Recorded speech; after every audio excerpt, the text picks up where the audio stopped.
பிறப்பொக்கும் எல்லா உயிர்க்கும் பிறந்த பின்னர் யாதும் ஊரே யாவரும் கேளீர். தீதும் நன்றும் பிறர்தர வாரா என்னும் நன்மொழியே நம் பொன்மொழியாம். போரை புறம் தள்ளி பொருளை பொதுவாக்கவே அமைதி வழிகாட்டும் அன்பு மொழி ஐயன் வள்ளுவரின் வாய்மொழியாம்.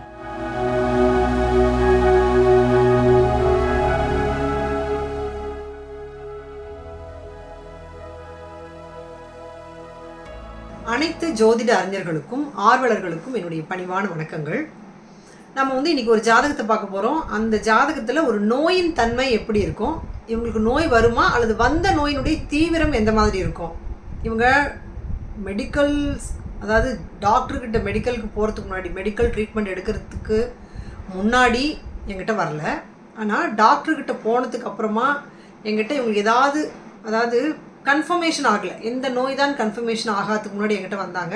நான் முதல்ல எடுத்தோடனே இவங்களுக்கு என்ன ப்ராப்ளம் இருந்திருக்கும், ஆரம்பத்தில் என்ன ப்ராப்ளம் இருந்திருக்கும் நானே தான் கேட்டேன். இந்த மாதிரி ஒரு பிரச்சனை இருக்குதா, ஹெல்த் ரிலேட்டட் இஷ்யூஸ் அப்படின்னு மட்டும் தான் சொன்னாங்க. நான் சொன்ன ப்ராப்ளம் இருக்குதுன்னு சொன்னாங்க, அதுதான் முதல்ல தொடங்குச்சின்னு சொன்னாங்க. அடுத்தது என்ன மாதிரி ப்ராப்ளம் இருக்கலாம்னா, அவங்களுக்கு பிளானட் கெட்டு போயிருக்கிறத பார்த்துட்டு இந்த பிளானட் காரணமாக இந்த ப்ராப்ளம் இருக்கலாம். ஸோ அது அவங்க டவுட்டாக டாக்டர் சொல்லி அனுப்பி, அதுக்கப்புறம் தான் அவங்க சொன்னாங்க டவுட்டாக டாக்டர் சொல்லி அனுப்பியிருக்காங்க. அது தீவிரமாக தான் இருக்குதான்னா கன்ஃபார்மாக இது தீவிரமாக தான் இருக்குது, கண்டிப்பாக அது இருக்கிறதுக்கான வாய்ப்புகள் தான் இருக்குது. நீங்கள் இதை அந்த ரிலேட்டடாகவே நீங்கள் செக் பண்ணலாம் அப்படின்னு நான் சொன்னேன். ஸோ இதெல்லாம் நான் எப்படி சொன்னேன் அப்படின்னா, நம்மளுடைய சப்லாட் தேரிப்படி பாவ கனெக்டிவிட்டியை வச்சு ஒரு பிளானட்டோட கனெக்டிவிட்டி, பிளானட் கெட்டு போயிருக்கிற விதத்தை வச்சு தான் நான் சொன்னேன். அதை எப்படி நம்ம பார்க்குறோம், எப்படி கண்டுபிடிக்கிறோம் அப்படிங்கிறது ரொம்ப சிம்பிளாக நம்ம இப்போ ஜாதகத்தில் பார்க்க போகிறோம். ஒரு ஜாதகத்தை கொடுத்துட்டா அந்த ஜாதகத்தில் நோய் என்னென்னலாம் வரலாம், அதனுடைய தீவிரம் எந்த அளவுக்கு இருக்கும், இது குணப்படுத்த முடியுமா குணப்படுத்த முடியாதா, அல்லது அந்த ஜாதகர் அதை தாங்கி கொள்வாரா மாட்டாரா, இது எல்லாத்தையும் நம்ம ஒரு ஜாதகத்துலேருந்து கேபி சிஸ்டத்துப்படி அதாவது சப்லாட் தேரிப்படி சொல்லிட முடியும். ஒரு ஜாதகத்தில் ரொம்ப அதிகமான ப்ராப்ளத்தை, நோயை திரும்ப திரும்ப நமக்கு அதிகப்படுத்தி கொடுக்கக்கூடிய பாவம்னா 8ஆம் பாவம். ஸோ 8ஆம் பாவத்தை எந்த பிளானட் தொடர்பு கொண்டிருந்தாலும், எந்த பாவம் 8ஆம் பாவத்தை தொடர்பு கொண்டிருந்தாலும் அந்த அந்த கிரக தொடர்பான நோய்கள் வரலாம். அது தொடர்பான உறவுகள் மீது நமக்கு வெறுப்பு வரலாம், பிரச்சனைகள் வரலாம். இது நம்ம ஆல்ரெடி பார்த்த விஷயங்கள் தான்.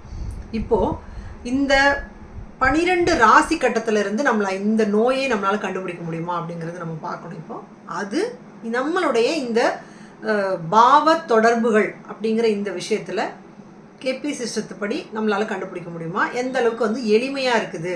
ஸோ ஒவ்வொருத்தருமே இது தெரிஞ்சுக்கும் போது யாருக்காவது ஒரு கன்ஃபியூஷன்ஸ் இருந்துச்சுன்னா தாராளமாக இந்த மெத்தடில் நீங்கள் பார்த்து தெரிஞ்சுக்கலாம் அப்படிங்கிறது தான் நான் இதை உங்களுக்கு எக்ஸ்பிளைன் பண்ணிகிட்ருக்கேன். இப்போது இந்த பர்த் டீட்டெயில்ஸ் நான் சொல்கிறேன். அதே மாதிரி ராசி கட்டத்தில் இந்த ஜாதகருக்கு என்ன நோய் இருக்குது, அந்த நோய் தொடர்பான விஷயங்கள் இதில் இருக்குதா அப்படின்னு நம்ம பார்க்க போகிறோம். இந்த ஜாதகத்தில் பாருங்கள், இவங்க பிறந்த தேதி 9/7/1982, கொடுத்த நேரம் 8:40 AM. அதுலேயே நீங்கள் ஜாதகம் போட்டால் கூட ஒன்றும் பிரச்சனை இல்லை, பெருசாக நம்ம டைம் கரெக்ஷன் பண்ணணுன்ற அவசியம் இல்லை. 15 செகண்ட் நான் குறைச்சிருக்கேன், பட் அதே டைமில் நீங்கள் ஜாதகம் போடலாம், கரெக்டாக தான் இருக்குது. சென்னையில் பிறந்திருக்காங்க. அவிட்டம் 1வது பாதத்தில் மகர ராசியில் சிம்ம லக்னத்தில் இவங்க பிறந்திருக்காங்க. இப்போது இவங்க ஜாதகத்தை நான் முதல்ல போட்டேன். ஸோ நம்ம பாவ தொடர்புகள், இப்போ நீங்கள் முதல்ல இந்த பாவ தொடர்புகள் பார்த்துருங்க, அதுக்கப்புறமா நான் ராசி கட்டத்தில் இதெல்லாம் நமக்கு தெரியுது, இதில் எந்த அளவுக்கு எளிமையாக தெரியுதுன்னு நான் சொல்லிடுறேன். இங்கே பார்த்தீங்கன்னா 9 பிளானட், அது நின்ற நட்சத்திரம், அந்த நட்சத்திரத்தை 9 பகுதியாக பிரித்து பர்டிகுலராக எந்த பகுதியில் அந்த சப் லார்ட் அப்படின்னு சொல்லக்கூடிய உப நட்சத்திரத்தில் நிற்குதுன்னு பார்த்து அந்த 2 பிளானட்டும் என்னென்ன பாவங்களை தன்னோட கையில் வச்சுருக்குதோ அந்த வேலையை தான் ஒரு பிளானட் செய்யும். அதாவது ஒரு பிளானட் அதோட வேலையாக அது நின்ற நட்சத்திரம் இன்னும் ஷார்ப்பாக நின்ற உபநட்சத்திரத்தினுடைய வேலையை தான் செய்யும். அதுதான் ஒரு பிளானட்டோட கனெக்டிவிட்டி. அதே மாதிரி 12 பாவங்கள் கொடுத்துருக்கோம்.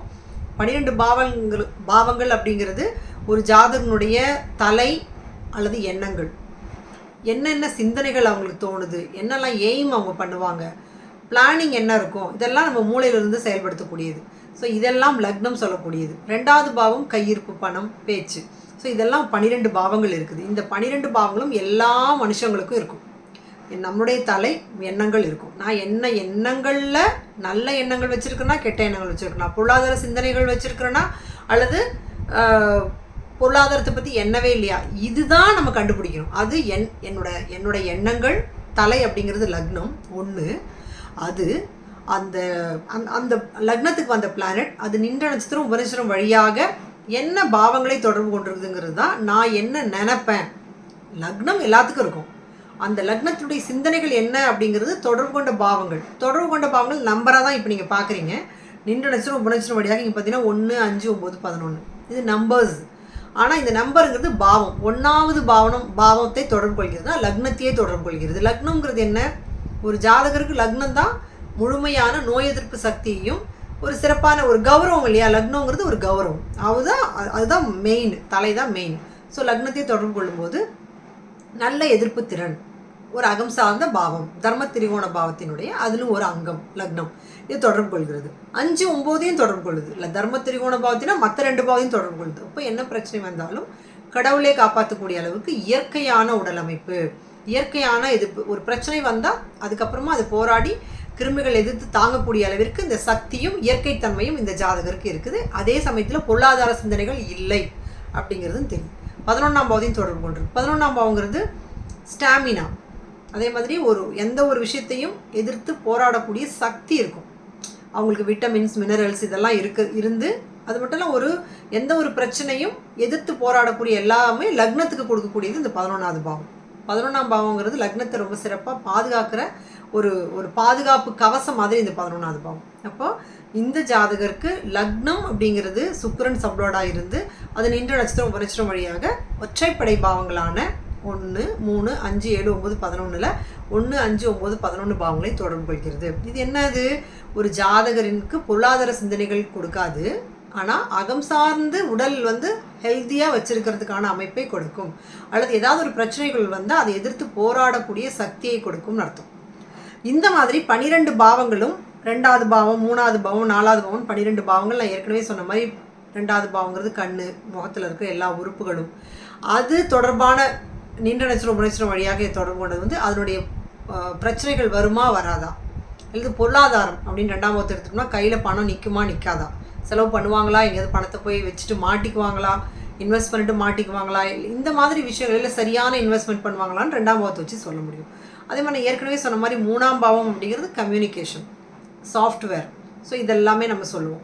ஸோ நம்மளை பற்றின அடையாளங்கள், ஒருத்தவங்க ஷார்ட் டெம்பர் ஆவாங்களா, மனநோய் வருமா, மனசு எந்த அளவுக்கு அவங்க ஒரு செல்ஃப் கான்ஃபிடென்ட்டோடு இருப்பாங்க, இதெல்லாம் 3ஆம் பாவம் சொல்லும். அடுத்தது 4வது பாவத்தை வச்சு நம்ம சொல்கிறது உடல் எடை, உடலை தேக்கம், அழுக்கு சேர்றது, சொந்த ஊரில் இருக்க முடியுமா இருக்க முடியாதா, நம்ம அப்பா அம்மா உறவுகள், நம்மளுடைய தாய் உறவுகள் கூட, அல்லது பொதுவாகவே உறவுகள் கூட நம்மளுடைய ரிலேஷன்ஷிப் எப்படி இருக்கும், சொந்த ஊரில் நம்ம இருக்க முடியுமா, இல்லை அந்த 4ஆம் பாவம் அப்படிங்கிறது வீடு வண்டி வாகனங்கள்னு சொல்கிறோம், அதெல்லாம் நமக்கு கிடைக்குமா கிடைக்காதா, அதன் வழியாக ஆக்சிடெண்ட் ஆகுமா, பிரச்சனைகள் வருமா.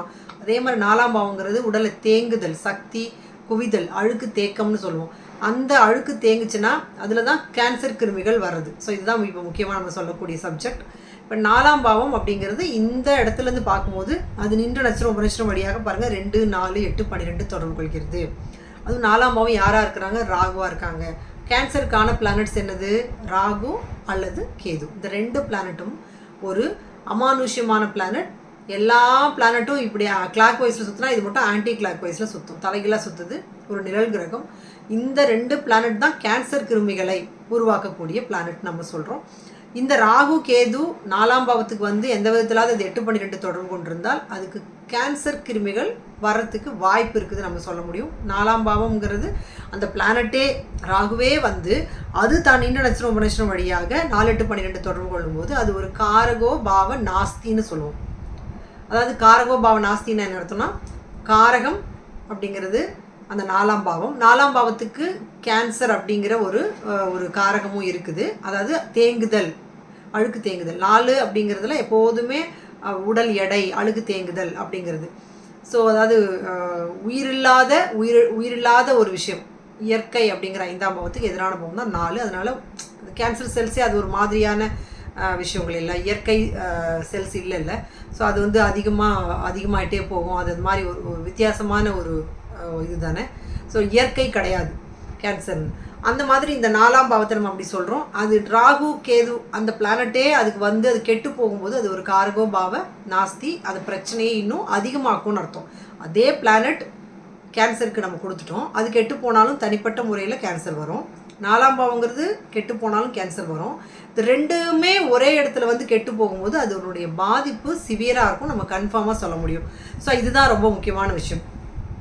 இதெல்லாம் இல்லாமல் நம்ம முதல்ல இந்த ஜாதகத்தை பார்த்தோன்னே ஒரு ஹெல்த் இஷ்யூஸ் அப்படின்னா ஃபஸ்ட் நான் 8ஆம் பாவத்தை நான் பார்த்தேன். 8ஆம் பாவம் தொடர்புகள் வந்து 4, 8ன்னு காட்டுது. இதில் 8க்கு செவ்வாய் சப்ளோடாக வந்துச்சு. ஸோ நான் என்ன சொன்னேன், இந்த ஜாதகத்தை நம்ம கொடுத்த உடனே ஒரு ஜாதகத்தில் ஹெல்த் ப்ராப்ளம் முதல்ல 8ஆம் பாவத்துக்கு சப்ளோடாக வந்துருச்சு. 4, 8 தொடர்பு மேரேஜ் ரிலேட்டடான இஷ்யூஸ் இருக்கும், கண்டிப்பாக டிவோர்ஸ் ஆகிறதுக்கும் வாய்ப்பு இருக்குது. ஸோ அப்படின்னு சொன்னேன். கண்டிப்பாக இவங்க வந்து டிவோர்ஸ் ஆகிடுச்சு. அதுக்கப்புறம் நான் சொன்னது யூரினரி இன்ஃபெக்ஷன்ஸ் அப்படிங்கிறது ஒரு பெரிய இஷ்யூவாக இருக்கும். 8ஆம் பாவம் செவ்வாய் மாதிரி ஒரு செவ்வாய் ஒரு என்ன சொல்கிறதுனா ஒரு காரம், எரிச்சல், சூடு இந்த மாதிரி பிரச்சனைகளை கொடுக்கக்கூடியது. நம்ம செவ்வாய் வந்து நம்ம ஒரு முரட்டத்தனமான பிளானட் சொல்லுவோம். ஸோ அது 8ஆம் பாவத்துக்கு வரும்போது அதனுடைய தீவிரத்தன்மையை பிரச்சனைகளை அதிகமாக்கும். ஸோ இந்த 8ஆம் பாவ உறுப்பு தொடர்பான பிரச்சனைகள் வரலாம் அப்படிங்கிற மாதிரி யூரினரி இன்ஃபெக்ஷன்ஸ் வந்துச்சான்னு கேட்டால் அது ரொம்ப பெரிய ப்ராப்ளம் ஆகிட்டு அதுதான் முதல் ஸ்டார்டிங். அதை நோக்கி தான் இவங்களுடைய பயணம் டாக்டர்கிட்ட இருந்திருக்குது. இது தாங்க முடியாததான் யூரினரி இன்ஃபெக்ஷன்ஸ் காரணமாக தான் டாக்டர்கிட்ட போயிருக்காங்க இவங்க. இதுலேயும் இந்த டாக்டர்கிட்ட போனதுக்கு அப்புறமா இவங்க ஒவ்வொரு டெஸ்ட்டாக எடுத்துகிட்டே இருக்காங்க. அவங்களால ஒரு முடிவுக்கு வர முடியல. ஏதோ ப்ராப்ளம்ஸ் மாற்றி மாற்றி வந்துகிட்டே இருந்திருக்குது. அப்போது அவங்க எங்கிட்ட கேட்டது வேறு என்ன ப்ராப்ளம் வரலாம். செவ்வாய் பாருங்கள், ராகு தான் சொந்த ஸ்டாரில் செவ்வாயுடைய சப்லாடில் 4, 8, 12. அப்போ வந்து நான் சொன்னேன் இவங்களுக்கு கேன்சரும் வருவதற்கு வாய்ப்பு இருக்குது, செக் பண்ணிக்கோங்க. உடனே அவங்க சொன்னாங்க டாக்டர் வந்து உங்களுக்கு கேன்சர் கிருமி இருக்கிறதுக்கு வாய்ப்பு இருக்குதுன்னு டெஸ்ட்டுக்கு அனுப்பியிருக்காங்க. நாங்கள் தான் உங்ககிட்ட வந்து இருக்குமா இருக்காதா அப்படின்னு ஒரு டவுட்டுக்காக ஒரு மனசு கஷ்டத்தில் வந்து கேட்டேன் அப்படின்னு சொன்னாங்க. ஏன்னா கணவனோட பிரச்சனை, டைவர்ஸ் ஆகிடுச்சு, சரியாக இருக்கிறாங்க. யூரினரி இன்ஃபெக்ஷன்னால அவங்க வேலைக்கு கூட போக முடியாமல் சம்பாதிச்சு எல்லாம் தனியாக இருந்து ஒரு ஹாஸ்பிட்டலுக்கு செலவு பண்ணிகிட்ருக்காங்க. அப்போ அதுக்கும் மேலே இவங்களுக்கு ஒரு கேன்சரே இருக்குது அப்படின்னு ஒரு யோசனை வருதுன்னா அது இல்லாமல் இருந்தால் நல்லாயிருக்கும், டெஸ்ட் வரத்துக்குள்ளே கேட்டுக்கலாம் அப்படின்னு ஒரு அஸ்ட்ராலஜரை பார்க்கணும் அப்படின்னு கேட்டாங்க. ஸோ நான் ஸ்ட்ரெயிட்டாகவே சொன்னது கண்டிப்பாக இவங்களுக்கு கேன்சர் இருக்கும் அப்படின்னு சொல்லிட்டேன். ஏன்னா செவ்வாய் ராகு பார்த்திங்கன்னா 2, 4, 12க்கு சப்லாட் தான் சொந்த ஸ்டார், திருப்பியும் செவ்வாயோடைய சப்ல 2, 4, 8, 12. இது வந்து இந்த சிஸ்டத்தில் தான் நமக்கு தெரியுது. ஸோ இந்த விஷயத்துலேருந்து யூரினரி இன்ஃபெக்ஷன் கண்டுபிடிக்க முடிஞ்சது. ராகுவையும் 4ஆம் பாவத்தையும் வச்சு அது நின்ற நட்சத்திரம் உபநட்சத்திரம் வழியாக 4ஆம் பாவமே அது தேங்குதல் குவிதல்ங்கிறதுனால அந்த பிளானட்டும் அந்த பாவமும் கெட்டு போனதுனால கேன்சர் வரதுக்கு வாய்ப்பு இருக்குதுன்னு நமக்கு தெரிஞ்சுக்க முடிஞ்சுது. ப்ளஸ் வந்து செவ்வாயும் இந்த மாதிரி 8ஆம் பாவத்துக்கு வந்து 4, 8 தொடர்பு இருக்கிறதுனால கணவனிடமிருந்து பிரிவு ஏற்படும். கணவனுக்கும் இவங்களுக்கும் நல்ல தாம்பத்திய வாழ்க்கை இல்லைங்கிறதும் நம்மளால் சொல்ல முடிஞ்சுது. ஸோ இது அப்படியே நம்ம ராசி கட்டத்தை பார்த்துட்டு இவங்களுக்கு குணப்படுத்த முடியுமா முடியாதாங்கிறதான் கேள்வி. அதையும் நம்ம வந்து இதையும் கண்டுபிடிச்சி சொல்லிட்டோம், இருக்குங்கிறது நம்மளால் சொல்ல முடிஞ்சுது. இது குணப்படுத்த முடியுமா முடியாதான்னு நம்ம சொல்லணும் இல்லையா. அதுக்கு முன்னாடி நம்ம ராசி கட்டத்தை பார்த்துட்டு வந்துடலாம். அது ரொம்ப முக்கியமான ஒரு விஷயம் ராசி கட்டத்தை நம்ம பார்க்குறது. ஏன்னா மேலோட்டமாக பார்த்து நம்ம எந்த பலன்களையும் சொல்லக்கூடாது. ஏன்னா நோய் அப்படிங்கிறதுலாம் ரொம்ப முக்கியமான ஒரு விஷயம். அது வந்து நம்ம ஜஸ்ட் லைக் தட் சொல்ல முடியாது. இப்போ பார்த்திங்கன்னா லக்னம் இவங்களுக்கு சிம்ம லக்னம். சிம்ம லக்னம், லக்னத்தில் எந்த பிளானட்டும் கிடையாது. ஸோ லக்னத்தை வச்சு நம்ம எதுவும் சொல்ல முடியாது. ஸோ லக்னத்தில் இருந்து 8வது இடத்துல ஏதாவது ராகு கேது இந்த ஜாதகத்தில் கனெக்ட் ஆகிருக்குதான்னு பார்த்தீங்கன்னா அப்படி எதுவுமே இல்லை. கேது 5வது இடத்துல இருக்குது, ராகு 11வது இடங்கிற லாபஸ்தானத்தில் இருக்குது. ஆக்சுவலாக 11வது இடத்துல ராகு இருக்கிறதுனால ஒன்றும் ஒரு கேன்சர் கிருமிகள் வரும் அப்படின்றது நம்மளால் சொல்ல முடியாது. கேது ஒன்றும் பிரச்சனை இல்லாத இடத்துல இங்கே இருக்குது. அதாவது வேறு ஏதாவது பிரச்சனைகள் வரதுக்கு வாய்ப்பு இருக்கும். இப்போ உங்களுக்கு குழந்தை இல்லை, ஸோ அதை வேணால் இது வச்சு 5ஆம் பாவத்து 5ல் கேது இருக்குது, குழந்தை பிறப்புல பிரச்சனை வரும் நிறைய பேர் சொல்லுவாங்க. ஆனால் ஒரு கேன்சர் ரிலேட்டடான இஷ்யூஸ் அப்படி இருக்குமா அப்படிங்கிறது நம்மளால் இதை வந்து மேலோட்டமாக சொல்ல முடியாது. அடுத்தது பார்த்திங்கன்னா இப்போ 4வது வீடு அப்படிங்கிறது நம்ம இப்போ 4வது பாவங்கிறது கேன்சருக்கானதுன்னு நம்ம ஏற்கனவே பார்த்தோம். ஸோ இந்த ஜாதகத்தில் 4வது பாவத்தில் ஏதாவது நமக்கு கேன்சருக்கான விஷயங்கள் இருக்குதான்னு பாருங்கள். லக்னம்ங்கிறது சிம்மம், இந்த ஜாதகருக்கு 4வது வீடுங்கிறது விருச்சிகம். விருச்சிகத்தில் ஒன்றும் பிரச்சனை இல்லை. விருச்சிக ராசியோட அதிபதியும் 2வது குடும்பஸ்தானத்தில் தான் இருக்கிறாரு. ஸோ அதனால் இவங்களுக்கு வந்து ஒரு 4வது பாவம் கெட்டு போயிருக்குது, அதனால் கேன்சர் வரும்னு நம்மளால் சொல்ல முடியாது. ராகு கேது போன்ற கிரகங்களும் இங்கே கெட்டு போன மாதிரி தெரியல. அது எதுவும் 8ஆம் பாவத்தோட கனெக்ட் ஆகியும் இல்லை. ஸோ அதனால் நமக்கு வந்து இங்கே கேன்சருக்கு தான், அதாவது ஏதாவது நம்மளாக தெரிஞ்சதுக்கு அப்புறமா அதனால் இது வருது இதனால் அது வருது நம்ம கனெக்ட் பண்ணி சொல்கிறதுங்கிறது வேறு. ஜஸ்ட்டு பார்த்தோன்னே ஓகே ராகு 8வது வீட்டில் இருக்குது, ஏதாவது பிரச்சனை வந்துடும், கேது 8வது வீட்டில் இருந்து பிரச்சனை வருது, இந்த மாதிரி ஏதாவது நம்ம அல்லது 4வது வீட்லேயே ராகு இருக்குது அதனால் நமக்கு ஏதாவது பிரச்சனை வருது, ராகுவும் செவ்வாயும் 4வது வீட்டிலே இருக்குது அதனால் வருது, இந்த மாதிரி ஏதாவது ஒரு ஈஸி மெத்தடில் பார்த்தோன்னே தெரியுற மாதிரி இருந்துச்சுன்னா கண்டுபிடிக்க முடியும். இதில் எதுவுமே அந்த மாதிரி இல்லை. ஆனால் நம்மளால் இது கண்டுபிடிச்சி நம்மளால் எளிமையாக சொல்ல முடியல. ஏன்னா 11வது வீட்டில் இருக்கிற ராகுவையும் 5வது வீட்டில் இருக்கிற கேதுவும் வச்சு நம்ம என்ன கணிக்க முடியும்? அது கூட இருக்கிற பிளானட் புதன் சூரியன் இருக்குது, எதை வச்சு கணிக்க முடியும்? ஸோ வந்து ஒரு விஷயத்த சொல்லணுன்னா அவங்க பிரச்சனையை சொல்லிட்டாங்கன்னா நம்மளால் கனெக்ட் பண்ண முடியும். ஆனால் இந்த கேபி சிஸ்டத்தின் வழியாக ராகு 4க்கும் 12க்கும் வந்துருச்சு, தான் சொந்த ஸ்டாரில் நிற்கிது. செவ்வாய் மாதிரி ஆக்ரோஷமான 8ஆம் பாவத்தோட கனெக்ட் ஆனதையும் தொடர்பு கொண்டு 4, 8, 12 தெளிவாக தொடர்பு கொண்டிருக்கு. பார்த்தோன்னே ராகு தொடர்பான நோய்கள் வரலாம், ஏதோ ஒரு நோய். ராகு அப்படிங்கிறது அலர்ஜி, அதே மாதிரி கேன்சர், இந்த மாதிரி 2 நோய்களும் வரலாம், நம்மளால சொல்ல முடியும். கேன்சர் தான் குறிப்பிட்டு நீங்கள் சொல்லலைனா கூட நம்ம இது 2ஐயும் சொல்ல முடியும். அதே மாதிரி 8ஆம் பாவம் வந்து யூரினரி இன்ஃபெக்ஷன்ஸு அந்த மாதிரி அது தொடர்பான பிரச்சனைகள் வரலாம், நம்மளால் சொல்ல முடியும். பெண்ணாக இருக்கிறதுனால கணவன் தொடர்பான பிரச்சனைகள் இருக்குதுன்னு பார்த்தோன்னே நம்மளால் சொல்ல முடியும். ஸோ இதெல்லாம் ஓகே. இப்போ இவங்களுக்கு எந்த அளவுக்கு கிருமிகள் வந்து கம்மியாக தான் இருக்கும் அப்படின்னு நான் சொன்னேன். ஈஸியாக குணப்படுத்த கண்டிப்பாக இவங்க வெளியில் வந்துடுவாங்க, பிரச்சனை வந்து குணப்படுத்த முடியும் அப்படிங்கிறதையும் நான் சொன்னேன். எதனால் அப்படின்னு பாருங்கள். லக்னம் ரொம்ப நல்லா இருக்குது, 1, 9, 11 கூட்டு விளைவுகளாக சுக்கிரன் சப்ளாடாக இருக்குது. அது ஒரு நல்ல விஷயம். இறையுருள் பாவமும் 11ஆம் பாவங்கிற ஸ்டாமினா தாங்கும் திறனும் ஒரே கூட்டு விளைவுகளாக இருக்குது. அதுக்கப்புறம் நட்சத்திரமாக சந்திரனையும் உப நட்சத்திரமாக திருப்பியும் சுக்கிரனை தொடர்பு கொள்ளுது. அதுதான் அங்கே ரொம்ப சிறப்பு. திருப்பியும் சுக்கிரனை தொடர்பு கொள்ளும்போது இந்த பாவங்கள் பலப்படுகிறது. இந்த சுக்கிரனுடைய காரகம் அகம் சார்ந்த தொடர்போடு மிகவும் பலப்படுகிறது. 1, 9, 11 திருப்பியும் 1, 9, 11 தொடர்பு கொண்டு ரொம்ப வலிமையாக அந்த பாவத்தை சிறப்பாக, அதாவது லக்னத்துக்கு நல்ல ஒரு ஸ்ட்ராங்னஸை கொடுத்துருச்சு. 9ஆம் பாவங்கிற இறையொருள் பாவத்துக்கும் ஒரு ஸ்ட்ராங்கை கொடுத்துருக்கு. ஸ்டாமினா தாங்கும் திறனையும் 11ஆம் பாவத்தையும் ரொம்ப நல்லா கொடுத்துருச்சு. அவங்க பொதுவாகவே நான் சொன்னேன், ரொம்ப தாங்கும் திறன், எதையுமே எடுத்து போராடக்கூடிய சக்தி, அந்த மாதிரி ஒரு விஷயம்லாம் அவங்களுக்கு இருக்குதான்னு கேட்டேன். அது ரொம்ப எந்த ஒரு விஷயமா இருந்தாலும் அவங்க வந்து ரொம்ப சாதாரணமாக எடுத்துக்கிட்டு அந்த ஒரு அதை மேவி வருவாங்க அப்படின்னு அவங்க சொன்னாங்க. ஸோ அதுக்கப்புறம் பார்த்திங்கன்னா அது மட்டும் இல்லை, இப்போ நடக்கிற தசை வந்து பிரச்சனைக்குரிய தசையாக இருந்தால் நிஜமாக வந்து அவங்களுக்கு ரொம்ப ஒரு கிரிட்டிக்கலாக இருக்கும். இப்போ நடக்கிறது சனி தசை. சனி பாருங்கள், சந்திரனோட ஸ்டாரில் சுக்கிரனோட சப்லாடில் எகெயின் இருக்குது. எகெயின் சுக்கிரன் வந்து 1, 9, 11 நமக்கு தெரியும். லக்னத்துக்கும் 9ஆம் பாவத்துக்கும் 11ஆம் பாவத்துக்கும் வந்த சுக்கிரனே நடக்கிற தசாநாதனுடைய தொடர்பில் வந்து அதுவும் 1, 5, 9, 11 தொடர்புலேயே இருக்குது. அப்போது லக்னமும் 9ஆம் பாவமும் 11ஆம் பாவமும் நடக்கிற தசையும் நல்லா இருக்கிறதுனால டெஃபினட்டாக இவங்களுக்கு வந்து பிரச்சனைகள் குறைவாக தான் இருக்கும். கண்டிப்பாக க்யூரபிள் தான்.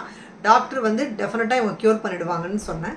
அதனால் அவங்க சொன்னாங்க, அதுக்கப்புறமா எனக்கு ஃபோன் பண்ணி சொன்னாங்க, ரொம்ப குறைவான அளவில் தான், அதாவது அவங்களுக்கு வந்து அவங்க சொன்னது என்னென்னா குறைவான அளவில் தான் அவங்களுக்கு வந்து அஃபெக்ட் ஆகிருக்கு. அதாவது ஸ்டார்டிங் ஸ்டேஜஸ்லேயே கண்டுபிடிச்சிட்டாங்க, கண்டிப்பாக அவங்க அதுலேருந்து வெளியில் வந்துட முடியும் அப்படிங்கிறது தான் அவங்களும் சொல்லியிருக்காங்க அப்படின்னு சொன்னாங்க.